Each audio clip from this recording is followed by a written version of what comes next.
रहमान पैगंबर इस्लाम हजरत मोहम्मद सल की मुबारक जिंदगी के पहलू, आपका इनकलाब और दुनिया पर असरात, सीरतुन नबी की सीरीज में वाक़ियात की शक्ल में हम आपकी खिदमत में पेश करने की अदना सी कोशिश कर रहे हैं। ये सीरीज मौलाना सादिक हुसैन सरधानवी की किताब आफ़ताबे आलम से मखरूज है।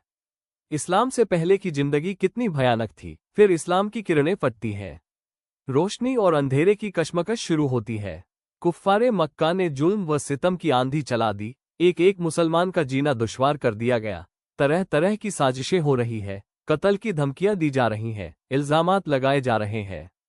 तंग आकर मुसलमानों को हबशा की ओर हिजरत करने की इजाजत दी जाती है, लेकिन वहां भी कुफ्फार पीछा नहीं छोड़ते। परेशानी और बढ़ती है तो मदीना की ओर चले जाने की इजाजत मुसलमानों को मिल जाती है। हुजूर सल के कत्ल की साजिश होती है, आप अल्लाह के हुक्म से हिजरत कर जाते हैं। मदीने में इस्लामी रियासत कायम होती है, लड़ाइयाँ होती हैं, अलग अलग भी और कबीले के कबीले मुसलमान हो जाते हैं। इस तरह 23 साल बीतते बीतते पूरे अरब में इस्लाम फैल जाता है। ये तमाम बातें सीरत उन नबी की सीरीज में हम आपकी खिदमत में पेश करने की कोशिश रहे हैं। पूरी सीरीज हुजूर सल के अखलाक व किरदार की मिसाल भी पेश करता चलता है। हमदर्दी, मोहब्बत, इस्लास, खिदमत वगैरह खूबियों से भरे वाक़ियात जगह जगह मिलते हैं, जो पढ़ने वाले के दिल में इनकी अहमियत बिठा देते हैं और उन्हें इस पर तैयार करते हैं कि तुम अगर अल्लाह के रसूल सल्लल्लाहु से मोहब्बत करते हो तो तुम भी अपनी जिंदगी में इन खूबियों को अपनाओ। आप सभी हजरात से दरख्वास्त है कि इस सीरीज के पोस्ट ज़्यादा से ज़्यादा लोगों तक शेयर करने में हमारा ताउन करें। सीरीज सीरत उन नबी की शुरुआत। हमारे सीरीज सीरत उन नबी की शुरुआत सन 611 ईशून्य से होती है। उस वक्त पूरा हिजाज और सारे अरब में बुतों और सितारों की पूजा की जाती थी। तमाम अरब का हर कबीले का हर आदमी बुतों और सितारों का पुजारी था। लेकिन यह अजीब बात है कि वे बुतों और सितारों को पूजते हुए भी हश्र और नश्र और बदले के दिन के कायल थे। मुर्दों को दफन करते थे, कब्रों में ऊँटों को इसलिए ज़िबह करते थे कि उनका अकीदा था कि वे हश्र के दिन इस ऊँट पर सवार होकर चले जाएंगे। वे तौहीद के कायल थे, खुदा को कायनात का पैदा करने वाला मानते थे, बुतों को अल्लाह के दरबार में शफात करने वाला समझकर उनकी पूजा करते थे। सुबह हो चुकी थी, ठंडी हवा चल रही थी। उस वक्त मक्का के एक कोने से बहुत ही हल्की सुरीली आवाज पैदा हुई, जो धीरे धीरे बढ़ने लगी और बढ़ते बढ़ते इतनी बड़ी कि मक्का शहर की गली गली, कूचे कूचे, घर घर में इसकी आवाज सुनी गई।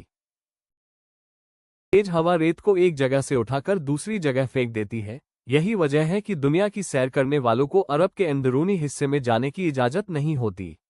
लेकिन यही रेगिस्तान जो दिन में दोज़ख का नमूना होता है, रात को अच्छा मालूम होने लगता है और सुबह के वक्त उसकी रौनक और बढ़ जाती है।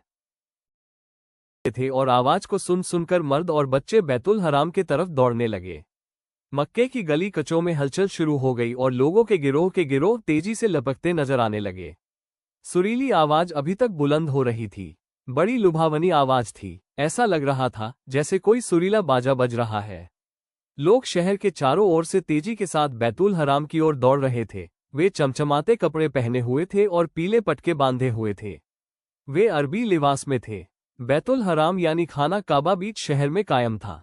यही वो हरम शरीफ है जिसकी बुनियाद हजरत इब्राहिम अलैह ने रखी थी। मुद्दतों तक यह एक खुदा के मानने वालों की पनाहगाह थी, अब बुतपस्तों के कब्जे में था। अरब बड़ी तेजी से दौड़ दौड़ कर आ रहे थे। खाना काबा के चारों तरफ खड़े होते जा रहे थे। खाना काबा की इमारत पत्थर और चूने से बनाई गई थी, बड़ी मजबूत और शानदार इमारत। चारों तरफ ऊंचे ऊंचे शानदार दरवाजे थे। जमजम के करीब नाइला और आसफ का बूत खाना काबा के नीचे एक कुआं था। कुएं की मन पत्थर की और धन कुछ छोटा था। यही कुआं दुनिया में जमजम के नाम से मशहूर है। कुएं की मन के करीब करीब इधर उधर बड़े बड़े दो बुत थे। इनमें से एक बुत किसी खूबसूरत औरत की मूर्ति थी। ऐसा लगता था जैसे कोई परी खड़ी मुस्करा रही हो।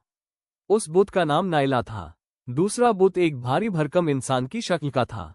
ऐसा लगता था जैसे कोई पहलवान अपने मुकाबले के आदमी को चित करके खुश हो रहा हो। उस बुत का नाम असाफ था। तमाम अरब इन दो बुतों का एहतराम करते रहे और इनके सामने आते ही सजदे में गिर जाते रहे। बाजा अभी तक सुरीली आवाज से बज रहा था। ऐसा लगता था जैसे हरम शरीफ के अंदर बज रहा हो। खाना काबा के तमाम दरवाजे अब तक बंद थे। वजह यह थी कि अरब में आमतौर से और मक्के में खास तौर से कुरैश का कबीला ही सरदार माना जाता था। कुरैश के सरदार जनाब अब्दुल मुत्तलिब थे। उनका इंतकाल हो चुका था। अब्दुल मुत्तलिब के 10 बेटों में से सिर्फ हमजा, अबू तालिब, अबू लहब और अब्बास जिंदा थे, बाकी मर चुके थे। कबीला कुरैश ने अबू तालिब को अपना सरदार मान लिया था। उनका इतना रौब था कि किसी को उनके सामने बोलने की हिम्मत न होती थी। बैतुल हरम की कुंजी उन्हीं के पास रहती थी। जब तक वो दरवाजा न खोलते, कोई आदमी बैतुल हराम में दाखिल न हो सकता था। जब अरब के तमाम कबीले आ चुके, तो अबू तालिब अपने भाइयों के साथ आए। अबू तालिब ने आते ही दरवाजा खोला। पहले खुद अंदर गए, फिर भाई और कबीले के दूसरे लोग अंदर गए। फिर हरमे पाक के तमाम दरवाजे खोल दिए गए और अरब के तमाम कबीले झुंड के झुंड अंदर दाखिल हो गए। बैतुल हराम की इमारत अंदर से भी बहुत शानदार थी। उसके ठीक बीच में बैतुल्लाह था और बैतुल्लाह के चारों ओर काले पर्दे लटक रहे थे। ऊपर छत पर एक बहुत बड़ा बुत रखा हुआ था, बड़ी डरावनी शक्ल का, काले पत्थर का बना हुआ। इसका नाम हुबल था, जिसकी पूजा हर एक के लिए जरूरी थी।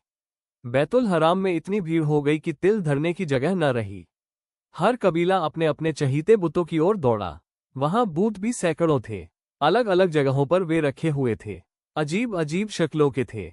काले, लाल, सफेद बाजा अभी तक बज रहा था।